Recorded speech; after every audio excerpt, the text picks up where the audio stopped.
Saya langsung menuju ke Menteri Sosial Juliari Batubara. Pak Juliari, masyarakat diminta untuk tetap di rumah, berada di rumah, ya. Lalu kemudian bantuannya belum turun.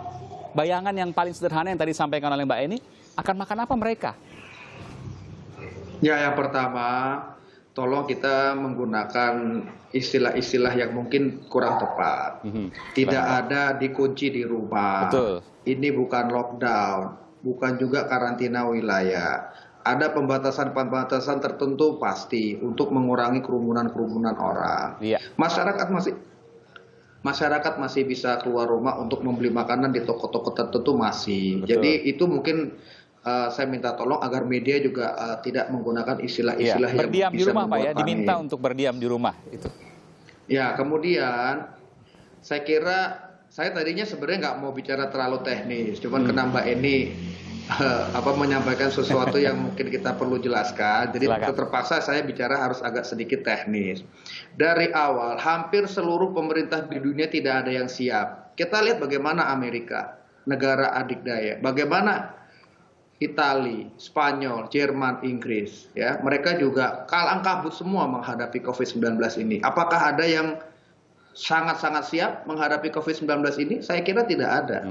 Oleh karena itu, kami pun di pemerintah pusat, di setiap kementerian lembaga, tentunya kalau bicara anggaran, tidak ada kementerian yang memiliki anggaran cukup, ya, yang sudah ada di dalam dipan mereka masing-masing untuk bisa segera digunakan melakukan kegiatan-kegiatan yang berdampak langsung terhadap COVID-19 ini.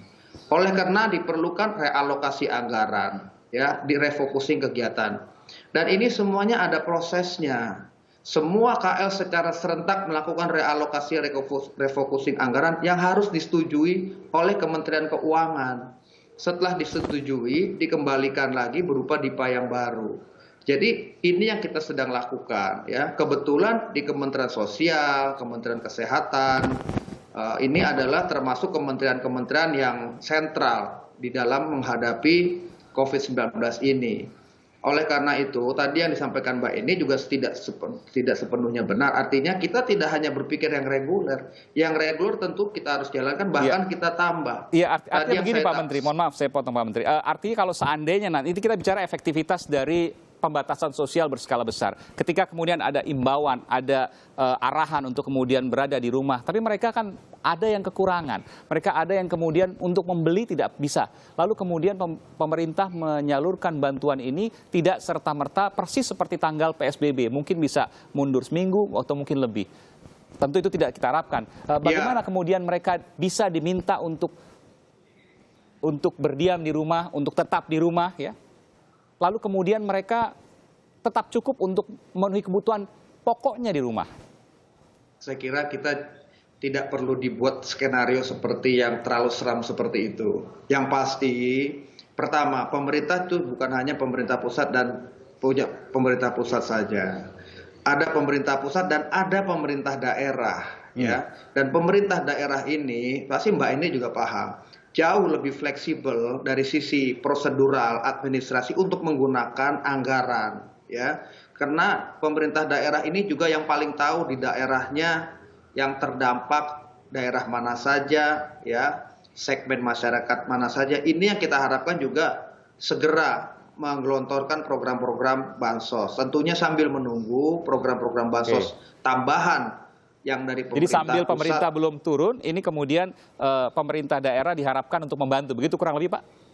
Kurang lebih begitu, tapi sebagai contoh yang hari ini kita sudah lakukan dengan menggunakan anggaran di Kementerian Sosial yang memang sudah ada di DIPA kami sebelumnya, per hari ini kami sudah mulai menurunkan 200.000 paket sembako di DKI. Jadi ini yang bukan realokasi anggaran, refocusing kegiatan. Jadi ibarat istilahnya itu kita korek-korek inilah kantong kita ada berapa uang kita turunkan ke bawah begitu. Terakhir Mbak ini. Iya, jadi memang Mas ini kan jadi sebenarnya simpel kok. Ini kan sudah ada, sekali lagi sudah ada anggaran untuk perlindungan sosial yang reguler. Nah, karena ada dadakan ini kan tinggal dimodifikasi gitu loh. Jadi refocusingnya itu refocusing yang bisa segera itu adalah refocusing dari anggaran perlindungan, bukan masalah aturan. Ini kan tadi ya kita kan sudah punya anggaran untuk perlindungan sosial, apakah itu sembako atau PKH gitu kan. Nah, pertambahan ini kan ini sekali lagi ini tidak ada dikotomi anggaran dari pusat atau daerah. Toh yang dilaksanakan di daerah pun juga sebagian berasal dari pusat gitu kan. Tidak ada masalah itu. Tetapi yang benar-benar dibutuhkan ini adalah bagaimana proses untuk memutus COVID tadi kan optimal dengan cara orang memang berdiam diri, memang nggak dikunci, tapi kan sebatas untuk melakukan aktivitas yang benar-benar urgent. Artinya apa? Aktivitas untuk mendapatkan penghasilan sudah pasti hampir tidak bisa dilakukan secara optimal. Nah, itu yang harus segera diberikan kompensasi. Baik.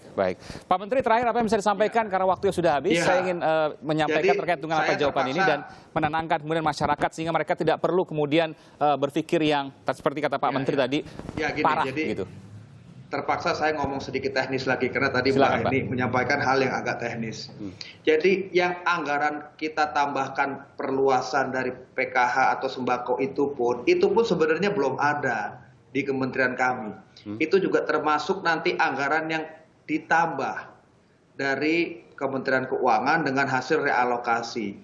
Jadi memang di anggaran kami itu tidak ada, ya, hampir di setiap kementerian itu tidak ada. Kalaupun ada, yang bisa kita gunakan serta-merta itu tidak banyak. Tapi kita sudah gunakan, contohnya hari ini kalau lihat di sebagian daerah kita sudah menurunkan beberapa puluh ribu paket sembako. Jadi yang untuk perluasan kan tadi Mbak Eni bilang daripada dipakai perluasan dipakai untuk ini. Ini sebenarnya terpaksa saya harus ngomong agak sedikit teknis. Sebenarnya tuh anggaran yang perluasan itu juga belum ada begitu. Jadi sederhananya misalnya begini Pak, ini kan ada sembako untuk 9 bulan. Nah 9 bulan ini kan bisa dimodifikasi dulu untuk anggaran tanggap darurat untuk PSBB. Nggak bisa, karena itu tetap ada aturan. Mbak ini juga pasti tahu. Tidak walaupun bisa situasi darurat Pak Menteri?